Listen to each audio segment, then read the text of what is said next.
Hello friends, നമസ്കാരം. നമ്മുടെ Kerala TV സീരിയലിലേക്ക് എല്ലാവർക്കും സ്വാഗതം. അങ്ങനെ ജാനകിയുടെ ചോദ്യങ്ങൾക്കൊന്നും ഉത്തരവില്ലാതെ നമ്മുടെ അഭി ഇവിടെ ഇരിക്കുവാണ്. അമലിന് പോലും അപർണ പറയുന്നതിൻ്റെ അപ്പുറത്തൊന്നും പറയാൻ കഴിയാതെ വരും. ഇവിടുന്ന് ഇറങ്ങാൻ പറഞ്ഞ് ഇറങ്ങുമോ എന്ന് ജാനകി അഭിയോട് ചോദിക്കുക. ഒരക്ഷരം അഭി മിണ്ടുന്നില്ല. നിരഞ്ജനയ്ക്കും ഒരു വോയിസും ഇല്ല എന്നുള്ള കാര്യവും പറയുവാണ്. പിന്നെ ആരും നമുക്ക് വേണ്ടി ഉണ്ടാവില്ല. എല്ലാവർക്കും വേണ്ടി ജീവിച്ച് എല്ലാവരെയും കരപറ്റിച്ച് കഴിഞ്ഞപ്പോൾ അഭിയേട്ടൻ ആർക്കും വേണ്ടാത്തവനായെന്നൊക്കെയുള്ള കാര്യം ജാനകി ഇങ്ങനെ പറയുക കേട്ടോ. ഇനി നടക്കാൻ പോകുന്നത് നമ്മുടെ വനവാസമാണെന്നും ജാനകി അഭിയോട് പറഞ്ഞു. വെറും കൈയോടെ അളകാപുരിയിൽ നിന്ന് ഇറങ്ങണമെന്ന്. കൂടെ 2 കുട്ടികളുണ്ട് എന്നുള്ള വേദനയും ഉത്കണ്ഠയും മാത്രമേ എനിക്കുള്ളൂ എന്നും ജാനകി അഭിയോട് മനസ്സ് തുറന്ന് പറയുവാണേ. അതുങ്ങൾക്ക് എന്ത് ചെയ്യും, ഏത് വഴിക്ക് പോകണമെന്നറിയാതെ ഇങ്ങനെ വിഷമിച്ചിരിക്കുവാണ്. എൻ്റെ പൊന്നു എന്നോട് ചോദിച്ചതും പറഞ്ഞതും എല്ലാം സത്യമായിട്ട് വരികയാണെന്നും പറഞ്ഞുകൊണ്ട് നമ്മുടെ ജാനകി അവിടെ ഇരുന്ന് ഇങ്ങനെ കരയുക. അഭിയാണെങ്കിലോ ഇത് കണ്ടുകൊണ്ട് ഒന്നും മിണ്ടാതെ അവിടെ ഇരിക്കുന്നു. അഭിക്ക് ഒന്നും പറയാനില്ല. അങ്ങനെ ആ ഒരു സംഭവം കഴിഞ്ഞ് പിന്നെ കാണിക്കുന്ന അജയ് ഇങ്ങനെ റൂമിൽ ഇങ്ങനെ ഇരിക്കും. അപ്പോഴേക്കും അങ്ങോട്ടേക്ക് അപർണ വരുന്നു. അപ്പോൾ അപർണയെ വിളിച്ചതാണ് ഈ അജയ് സംസാരിക്കാൻ വേണ്ടി. അപർണ വന്നപ്പോൾ എന്താ അജയ് വിളിച്ചത് എന്ന് ചോദിച്ചു. അത് പിന്നെ നമ്മൾ ഉദ്ദേശിച്ച വഴിക്ക് കാര്യങ്ങളൊക്കെ വന്നെന്നും ഒറ്റക്കെട്ടായി നിൽക്കുന്നതിൻ്റെ ഗുണമാണ് ഇപ്പം നമുക്ക് ഉണ്ടായിരിക്കുന്നതെന്നൊക്കെ അജയ് ഇങ്ങനെ അപർണയോട് പറയുമ്പോൾ അപർണ ഒരു ചിരി. ഇനി ആ പ്രോപ്പർട്ടി അവിടെ കിടക്കുന്നതിനോട് എനിക്ക് യോജിപ്പില്ല എന്നുള്ളത് അപർണയ്ക്ക് അറിയാമല്ലോ എന്ന് ചോദിക്കുമ്പം മൂന്നാറിൽ എസ്റ്റേറ്റും റിസോർട്ടും ഉണ്ടെന്ന് പറയുന്നത് തന്നെ അന്തസ്സുള്ളൊരു കാര്യമല്ലേ. നമുക്കെല്ലാം വല്ലപ്പോഴും പോയി താമസിക്കാൻ ഒരു സ്ഥലവും ആയില്ലേന്ന് അപർണ ചോദിക്കുമ്പം നമ്മളറിയാതെ അച്ഛൻ ആ പ്രോപ്പർട്ടി വിറ്റ പിന്നെ നമ്മൾ എന്ത് ചെയ്യുമെന്ന് അജയ് ചോദിക്കുക. വിറ്റ് കിട്ടുന്ന പണം അച്ഛൻ ഇഷ്ടമുള്ളതുപോലെ ചെയ്യാനും പറ്റും. അച്ഛൻ്റെ ഇഷ്ടം എന്താണെന്ന് പ്രത്യേകിച്ച് പറഞ്ഞു തരേണ്ട കാര്യമൊന്നുമില്ലല്ലോ എന്ന് ചോദിക്കുമ്പോൾ അങ്ങനെ എന്തെങ്കിലും ഒരു നീക്കം നടന്നാൽ എൻ്റെ അച്ഛനത് അറിയാതിരിക്കില്ല എന്ന് പറഞ്ഞു അപർണ. അജയ്ക്ക് എന്തായാലും അങ്ങനെ ഒരു പേടി വേണ്ടെന്നും പറഞ്ഞു. അപ്പോൾ അങ്ങനെ ഒരു പരീക്ഷണത്തിന് വേണ്ടി നമ്മൾ എന്തിനു വേണ്ടി കാത്തിരിക്കണം? അതിൻ്റെ ആവശ്യമില്ലല്ലോ. സ്ഥലം വാങ്ങാനായിട്ടൊരു ഗ്രൂപ്പ് വന്നതാണെന്നും അച്ഛൻ എസ്റ്റേറ്റ് നോക്കാൻ ഏൽപ്പിച്ച ആളിൻ്റെ ബന്ധുവാണ് ആ സ്ത്രീ എന്ന് ഇങ്ങനെ അജയ് പറഞ്ഞപ്പോൾ അതാ ഹണി റോസ് അല്ലേ എന്ന് ചോദിച്ചു. ശരണിൻ്റെ ഗേൾ ഫ്രണ്ട് അല്ലേ എന്ന് ചോദിച്ചു. ഇവരിങ്ങനെ സംസാരിച്ചുകൊണ്ടിരിക്കുന്നത് കേട്ടുകൊണ്ട് നിരഞ്ജന അങ്ങോട്ടേക്ക് വരുക. ആ സമയം അത് പിന്നെ പക്ഷേ അവർ സീരിയസ് ആയിട്ടാണല്ലോ അച്ഛൻ അപ്രോച്ച് ചെയ്തത്. എസ്റ്റേറ്റ് വിൽക്കാനുണ്ടെന്ന് അറിഞ്ഞാൽ വേറെയും ആൾക്കാർ വരുമെന്നൊക്കെ അജയ് അപർണയോട് പറഞ്ഞു. ഇപ്പോഴും അത് വിൽക്കണമെന്നുള്ള നിലപാടിൽ തന്നെയാണല്ലോ അജയ്. നിരഞ്ജന ഇതൊക്കെ അപ്പുറം മാറി നിന്ന് കാണുക. ഞാൻ ഈ പറഞ്ഞതൊന്നും എന്താ അപർണയ്ക്ക് മനസ്സിലാകാത്തതെന്ന് ചോദിക്കുമ്പം കൂൾ ഡൗൺ മാൻ, ഞാൻ എന്താ ചെയ്യേണ്ടത് അതൊന്ന് പറ, അത് മാത്രം പറഞ്ഞാൽ മതിയെന്ന് പറഞ്ഞു. അപ്പോൾ രണ്ടിൻ്റെ കള്ളക്കളി മൊത്തത്തിൽ പൊളിച്ചെടുക്കുവാണ് നമ്മുടെ നിരഞ്ജന. പെട്ടെന്ന് തന്നെ നിരഞ്ജന അങ്ങോട്ടേക്ക് ചെന്നു. അപ്പോൾ അത് വിൽക്കണമെങ്കിൽ അജയ്ക്ക് അതെന്താന്ന് വെച്ച് ചെയ്തൂടെ, അതിന് എൻ്റെ ആവശ്യം എന്താ എന്ന് ചോദിച്ചുകൊണ്ട് അപർണ കിട്ടിയ അവസരം മുതലെടുക്കുക. അതായത് നിരഞ്ജനയുടെ ഉള്ളിൽ സംശയം ഉണ്ടാക്കുക എന്നുള്ളത്. അപ്പോൾ നിങ്ങളുടെ സ്വത്തിൽ ഞാൻ എങ്ങനെ അഭിപ്രായം പറയുമെന്നൊക്കെ അജയ് ചോദിക്കുക. എൻ്റെ ഭർത്താവാണെങ്കിൽ അച്ഛനും ഏട്ടനും വേണ്ടി മരിക്കാനും തയ്യാറായി നിൽക്കുന്ന ആളല്ലേ എന്നും അജയുടെ വക്കാലത്തുമായിട്ട് ഞാൻ വന്നാൽ മറ്റുള്ളവർ എന്ത് ധരിക്കും എന്ന് ചോദിക്കുക അപർണ. അപ്പോൾ എന്താ ഇപ്പം അജയുടെ ആവശ്യം എന്ന് നിരഞ്ജന ചോദിച്ചു. അപ്പോൾ അത് നിന്നോട് പറയേണ്ട കാര്യം എനിക്കില്ല എന്ന് പറഞ്ഞു ഈ പറയുന്നത് നമ്മുടെ അജയ്. അപ്പോൾ എന്നോടല്ലാണ്ട് പിന്നെ അപർണയോടാണോ പറയാനുള്ളതെന്ന് ചോദിച്ചപ്പം നിരഞ്ജനോ എന്ന് പറഞ്ഞു ഇവനൊരു വിളി. അയ്യോ, അജയ് എന്നെ പുറത്തേക്ക് വിളിച്ചിട്ടാട്ടോ ഞാൻ വന്നത് എന്ന് നമ്മുടെ അപർണ ഇങ്ങനെ പറയുമ്പോൾ അത് എന്തിനാണെന്നാണ് ഞാൻ ചോദിച്ചതെന്ന് നിരഞ്ജന ചോദിച്ചു. മൂന്നാറിലെ ആ പ്രോപ്പർട്ടി വിൽക്കണം, അക്കാര്യം പറയാൻ നീ ആരുടെ മുന്നിലും വാ തുറക്കത്തില്ലല്ലോ. ഓ, ഞാൻ വാ തുറക്കാത്തടുത്ത് അപർണയാണോ അജയ് കൂട്ടുവിളിക്കുന്നതെന്ന് നിരഞ്ജന ചോദിച്ചു. അപ്പോൾ എന്നെ നിങ്ങൾ ഇതിലേക്ക് വലിച്ചിടണ്ടെന്ന് അപർണ. ആ എസ്റ്റേറ്റ് വിൽക്കാനേ അച്ഛനോട് ആവശ്യപ്പെടാനുള്ള അവകാശമൊന്നും എനിക്കില്ലെന്നും പറഞ്ഞ് അപർണ തലയൂരുക. അവകാശം ഇല്ലാത്തടത്ത് തലയിടാൻ അപർണ പോവാറുമില്ലെന്നും പറഞ്ഞിട്ട് അപർണ അങ്ങോട്ടേക്ക് കയറിപ്പോയി. കഴിഞ്ഞതൊക്കെ മറന്നു പോകാൻ ഇത്ര പെട്ടെന്ന് എങ്ങനെ അജയ്ക്ക് കഴിയുന്നു എന്ന് നിരഞ്ജന നേരെ അജയോട് ചോദിക്കുക കേട്ടോ. കല്ലിന് കാറ്റ് പിടിച്ചതുപോലെ നിൽക്കുവാണ് അജയ് അന്നേരം. നിങ്ങൾക്ക് പുരുഷന്മാർക്കേ മറവി അല്ലെങ്കിൽ കുറച്ച് കൂടുതലാണ്, മറന്നു പോകുന്നതല്ല മറന്നതായി നടിക്കുന്നതാണെന്ന് നിരഞ്ജന പറഞ്ഞപ്പോൾ ആരെ കൂട്ട് പിടിച്ചിട്ടാണെങ്കിലും എനിക്ക് ആ പ്രോപ്പർട്ടി വിറ്റ് എൻ്റെ ഷെയർ വാങ്ങിച്ചേ പറ്റൂ. എനിക്ക് എൻ്റേതായ ചില ലക്ഷ്യങ്ങളുണ്ടെന്ന് അജയ് പറയാം. ഇപ്പം നിരഞ്ജന ഇത് കേട്ട് കൊലിപ്പിച്ചിങ്ങനെ നിൽക്കുവാണേ. അതും പറഞ്ഞിട്ട് അജയ് അങ്ങ് പോയി. നിരഞ്ജന ഇങ്ങനെ ആകെ ഇതായിട്ട് നിൽക്കുക. പിന്നെ കാണിക്കുന്നത് ഈ പറയുന്ന പ്രഭയെന്ന ആലോചന തുടങ്ങി. ഈ സമയത്ത് അമ്മ അങ്ങോട്ടേക്ക് വന്ന് അച്ഛനും മോനും പോയി ധനനിശ്ചയ ആധാരം റദ്ദു പതിപ്പിച്ച് അതേ വന്നിട്ടുണ്ടെന്നുള്ള കാര്യം പറയാം. അപ്പോഴാണ് പ്രഭാവതിയുടെ ശ്വാസം നേരെ വീണത്. ആ സമയം ആധാരം റദ്ദു പതിപ്പിക്കാനാണ് പോയതെന്ന് വിശ്വസിക്കാമോ എന്ന് ഈ പുള്ളിക്കാരി ചോദിച്ചപ്പോൾ രജിസ്റ്റർ ഓഫീസിൽ നടന്ന കാര്യങ്ങൾ തമ്പി അപ്പ എന്നെ അറിയിക്കുന്നുണ്ടായിരുന്നു എന്ന് മുത്തശ്ശി പറയാം. ഇപ്പം മൂന്നാറിലെ റിസോർട്ടും തോട്ടവും എല്ലാം സൂര്യയുടെ പേര് തന്നെയാണെന്ന് പറഞ്ഞു. എന്നും പറഞ്ഞ പ്രഭാവതി ഇങ്ങനെ നിൽക്കുക കേട്ടോ തലയുമാട്ടി. ഈ സമയം എവിടുന്നോ കുടുംബത്തിൽ വന്ന് കയറി അനാഥ ജന്മങ്ങൾ തിന്നേണ്ട മുതലാണ് നമുക്ക് തിരിച്ചു പിടിക്കാൻ കഴിഞ്ഞതെന്നൊക്കെ പറഞ്ഞ് ഇനി അതിൽ നിന്ന് ഒരു ഷെയർ അഭിക്കോ ജാനകിക്കോ കിട്ടാൻ പാടില്ലെന്നും ഈ പുള്ളിക്കാർ പറഞ്ഞു. തോട്ടത്തിൻ്റെ കാര്യങ്ങൾ അജയ് നോക്കട്ടെ, ബിസിനസ് അമലും നോക്കട്ടെ, എല്ലാം നിന്റെ മക്കളുടെ കൈകളിൽ ഒതുങ്ങി നിൽക്കണമെന്ന് പറയുമ്പം എന്നും പറഞ്ഞ പ്രഭാവതി ഇങ്ങനെ നിൽക്കുക. എല്ലാത്തിനും ഈ കുടുംബം നന്ദി പറയേണ്ടത് അപർണയോടാണെന്നും അവരുടെ അവസരോചിതമായ ഇടപെടലുകൾ കൊണ്ട് നഷ്ടപ്പെട്ടു പോയത് തിരിച്ചു കിട്ടുക മാത്രമല്ല നെല്ലും പതിരും വേർതിരിക്കാനും കഴിഞ്ഞില്ലേന്ന് ചോദിച്ചു. അയ്യോ എന്തൊരു ചിരിയാണോ പ്രഭാവതിക്ക്. ദേ അഭിയെ പറ്റിയുള്ള രഹസ്യം പുറത്തു വിട്ടാലേ ഈ കുടുംബം തകർന്നു പോകുമെന്ന് ഭയന്ന ഞാൻ ഇത്രയും കാലം അതെല്ലാം മനസ്സിൽ കൊണ്ട് നടന്നത്. ആ ഭയം അപർണ എന്തായാലും ഉടച്ചു കളഞ്ഞു. വലിയ അപകടമൊന്നും വരാതെ കുടുംബം പിടിച്ചു നിർത്തിയെന്ന് പറഞ്ഞു. അപ്പം അമ്മ പറഞ്ഞതെല്ലാം സത്യമാണ് എന്ന് പ്രഭാവതി പറയാം. ഇനി നമ്മൾ ചെയ്യേണ്ടത് അഭിയെയും ജാനകിയെയും ഈ വീട്ടിൽ നിന്ന് ഒഴിപ്പിച്ച് വിടേണ്ടതാണെന്നും അത് വെറുതെ വേണ്ട, അവർക്ക് ജീവിക്കാനുള്ളത് എന്തെങ്കിലും കൊടുത്തേക്കാനും പറയാം. 40 50 ലക്ഷം, അതോടെ അവരുമായിട്ടുള്ള ബന്ധം അങ്ങ് തീരണമെന്ന് പറഞ്ഞു. ദേ നമ്മളത് ചെയ്തില്ലെങ്കിലേ ആരും അറിയാതെ സൂര്യ ഇപ്പോൾ ഉണ്ടായ അപമാനത്തിന്റെ കണക്ക് തീർക്കും എന്ന് പറയാം. അത് കേട്ടപ്പോൾ എങ്ങനെ തീർക്കുമെന്ന് അമ്മീ പറയുന്നേ? അളകാപുരി വീട് അഭിയുടെയും ജാനകിയുടെയും പേരിൽ എഴുതി വെച്ചാൽ പോരെ എന്ന് ചോദിച്ചപ്പോഴത്തേക്ക് അയ്യോന്നും പറഞ്ഞുകൊണ്ട് നിൽക്കുവാണ് വായും പൊത്തി. ഈ അളകാപുരി വീട് ഉണ്ടായത് അഭി കാരണമാണെന്ന് പ്രഭാവതി ചിന്തിക്കുന്നില്ല. അവനത് ചെയ്യും പ്രഭാവതി. അഭിയോട് ഇറങ്ങി പോകാൻ പറയുമ്പോഴായിരിക്കും ആധാരം എടുത്ത് സൂര്യൻ നമ്മുടെ മുഖത്തേക്ക് വലിച്ചെറിയുന്നതെന്നും പറഞ്ഞ് ഈ പുള്ളിക്കാരി ഇങ്ങനെ പറഞ്ഞു കൊടുത്തുകൊണ്ടേ ഇരിക്കുക കേട്ടോ. അധികം താമസിയാതെ തള്ള നാട് കടന്നു പോകാനുള്ളത് അതൊന്നും തള്ള അറിയുന്നില്ല. നമ്മുടെ മക്കൾ മാത്രമേ ഉണ്ടാകാൻ പാടുള്ളൂ പ്രഭാവതി ഈ വീട്ടിൽ. നമ്മുടെ തലയ്ക്ക് മീതെ തൂങ്ങിക്കിടക്കുന്ന ഒരു വാളാണ് അഭി, അത് നീ ഓർമ്മയിൽ വെക്കണം പ്രഭാവതി എന്നും പറഞ്ഞ് തള്ളെ അങ്ങ് പോയി. പിന്നെ കാണിക്കുന്ന അഭിയും ജാനകിയും കൂടി ഇങ്ങനെ ഇരിക്കുക. അച്ഛനുമായിട്ടിരുന്ന് സംസാരിക്കുന്നു. അപ്പോൾ ഇങ്ങനെ ഇനി അങ്ങോട്ട് എന്താണെന്ന് അച്ഛൻ ജാനകിയോട് ചോദിക്കുമ്പോൾ ഞാൻ എന്ത് പറയാനാ അച്ഛാ, എൻ്റെ വാക്കുകൾക്ക് പരിമിതികളില്ലേ, അല്ലെങ്കിൽ എൻ്റെ തീരുമാനങ്ങൾക്ക് പരിമിതികളില്ലേ എന്നും പറഞ്ഞുകൊണ്ട് ഇവരിയ്ക്കുമ്പോഴാണ് അപർണയും അജയും കൂടി അങ്ങോട്ടേക്ക് ഇറങ്ങി വരുന്നത്. നിരഞ്ജനയും ഇവരെല്ലാവരും ഉണ്ട്. ഇങ്ങനെ ഇറങ്ങി വരിക. എല്ലാവരും ഇറങ്ങി വന്ന് ഇങ്ങനെ വാല വന്ന് നിൽക്കുമ്പം എന്താ പ്രഭാവതി വരുന്നില്ലേ എന്ന് ചോദിച്ചു അച്ഛൻ. ഇനി പ്രഭയ്ക്ക് എൻ്റെ മുന്നിൽ വന്നുകൂടെ? അമ്മ വന്നില്ലെങ്കിൽ ഇപ്പം എന്താ കുഴപ്പം? അച്ഛൻ വിളിപ്പിച്ച കാര്യം എന്താണെന്ന് വെച്ചാൽ പറയാൻ പറഞ്ഞു. അപ്പോൾ പറയാം, നിങ്ങൾ ആവശ്യപ്പെട്ട കാര്യങ്ങളെല്ലാം ഞാൻ ചെയ്തിട്ടുണ്ടെന്നും ഇനി ഈ വീട്ടിൽ ആർക്ക് ഒരു വേർതിരിവ് ഉണ്ടാകരുത് എന്ന് അച്ഛൻ ഇങ്ങനെ പറയാം. അപ്പോൾ അത് കേട്ട് കഴിഞ്ഞപ്പോൾ ഇവരെ പിന്നെ എന്ന് പറഞ്ഞുകൊണ്ട് ഇങ്ങനെ നിൽക്കുക കേട്ടോ. പ്രത്യേകിച്ച് അപർണയും അജയും.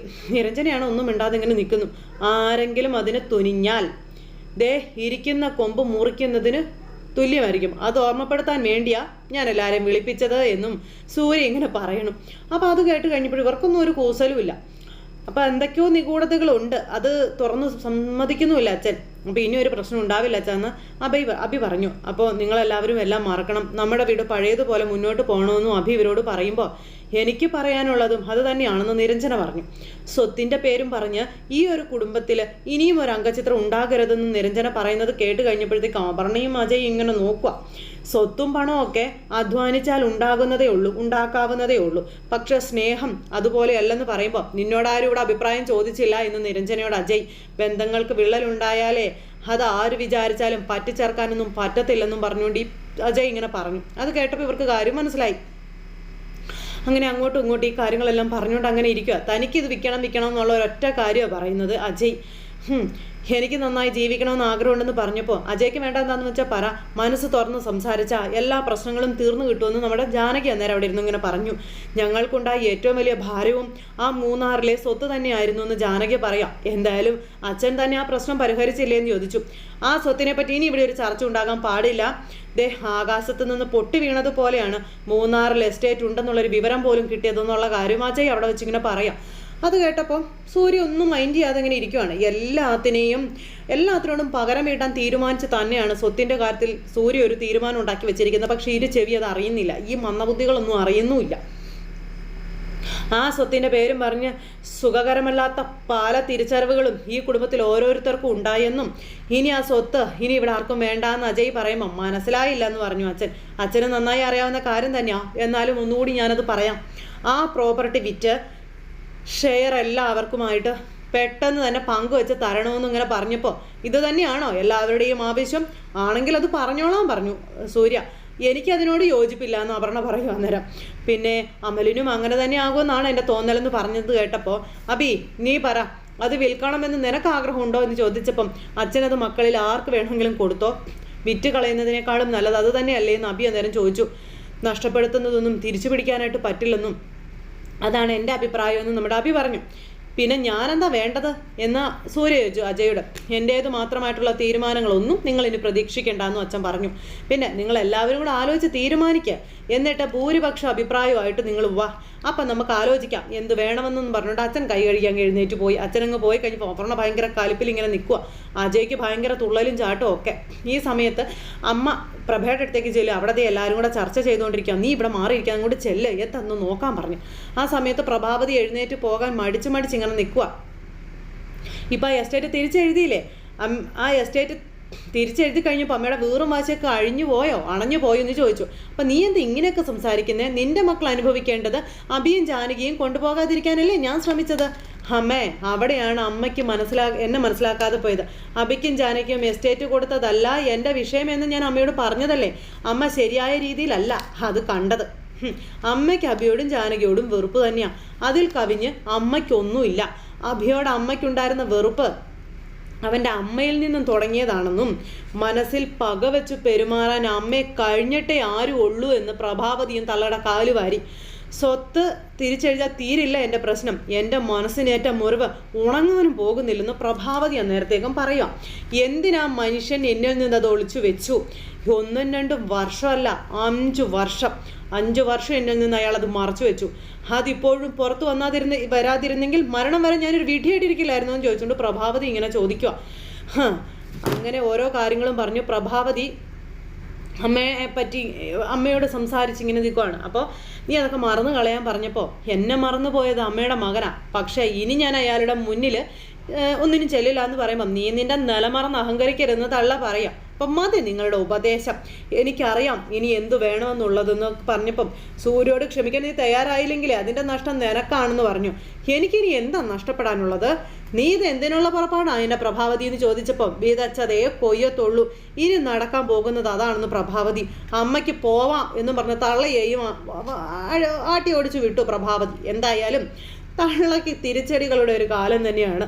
പ്രഭാവതി എന്തൊക്കെയോ മനസ്സിൽ കണക്ക് കൂട്ടി അവിടെ നിൽക്കുക.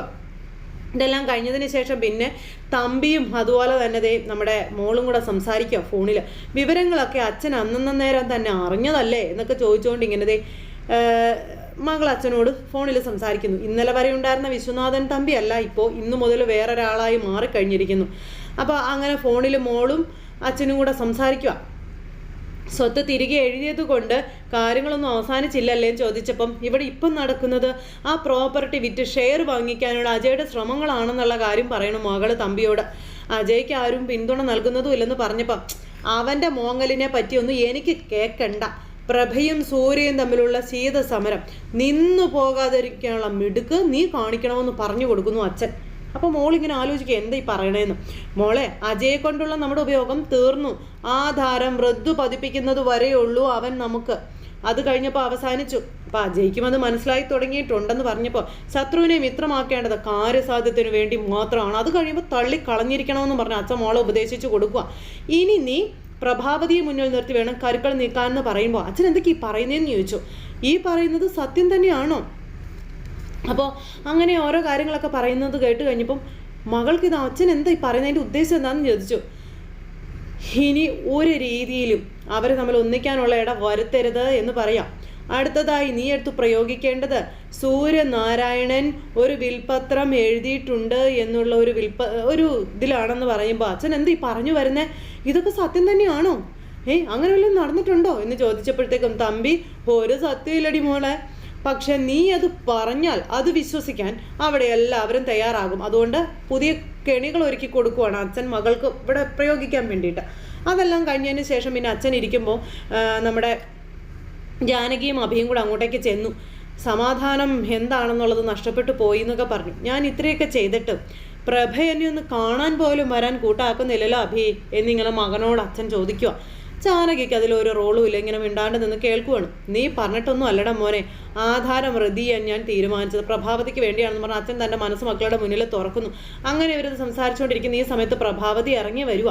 അപ്പോൾ അച്ഛൻ്റെ കണക്കൂട്ടലുകൾ തെറ്റിയില്ല, അതേ അമ്മ വരുന്നുണ്ട് എന്ന് ജാനകി പറയുക കേട്ടോ. അച്ഛനും അമ്മയും സംസാരിക്കട്ടെ എന്നും പറഞ്ഞുകൊണ്ട് ഇങ്ങനെ ഇവർ തമ്മിൽ പറഞ്ഞുകൊണ്ടിരിക്കുന്ന സമയത്ത് പ്രഭാവതി വലിയ ആൾ കളിച്ച് ഇറങ്ങി വരിക. അച്ഛനമ്മയെ കാത്തിരിക്കുമായിരുന്നു എന്ന് നമ്മുടെ അഭി പറഞ്ഞപ്പോൾ ഞാനും കാത്തിരിക്കുമായിരുന്നത് പ്രഭാവതി, എനിക്കും ചില കാര്യങ്ങൾ കൂടി സംസാരിക്കാനുണ്ട്, അതിനിയും വെച്ച് താമസിപ്പിക്കാൻ പാടില്ലെന്ന് പ്രഭാവതി അതാ വന്നതെന്നും പറഞ്ഞു. ആ സമയത്ത് തമ്പിയും മോളും കൂടെ അവിടെ ഫോണിൽ സംസാരിച്ചുകൊണ്ടിരിക്കുമായിരുന്നു. അപ്പം അച്ഛൻ വെച്ചോ, താഴെ ഒരു ആരവമൊക്കെ കേൾക്കുന്നുണ്ട്, ഞാൻ എന്താണെന്ന് നോക്കട്ടെ എന്നും പറഞ്ഞു മകൾ അങ്ങോട്ടേക്ക് പോകാൻ നോക്കുന്നു. അച്ഛൻ അവിടെ നിന്ന് ചിരിക്കുന്നു. ഈ സമയത്ത് തമ്പിയും ഭാര്യയും കൂടെ അതിനെപ്പറ്റി അവിടെ നിന്ന് ഇങ്ങനെ സംസാരിക്കുന്നു. അങ്ങനെ വലിയൊരു ബോംബ് പൊട്ടിക്കാൻ പ്രഭാവതി വന്നിങ്ങനെ നിൽക്കുന്നിടത്ത് ഇന്നത്തെ കഥ അവസാനിച്ചപ്പോൾ എല്ലാവരും കാത്തിരുന്ന് കാണണം കേട്ടോ. എല്ലാവർക്കും നല്ലൊരു ദിവസം ആശംസിക്കുകയാണെങ്കിൽ നന്ദി.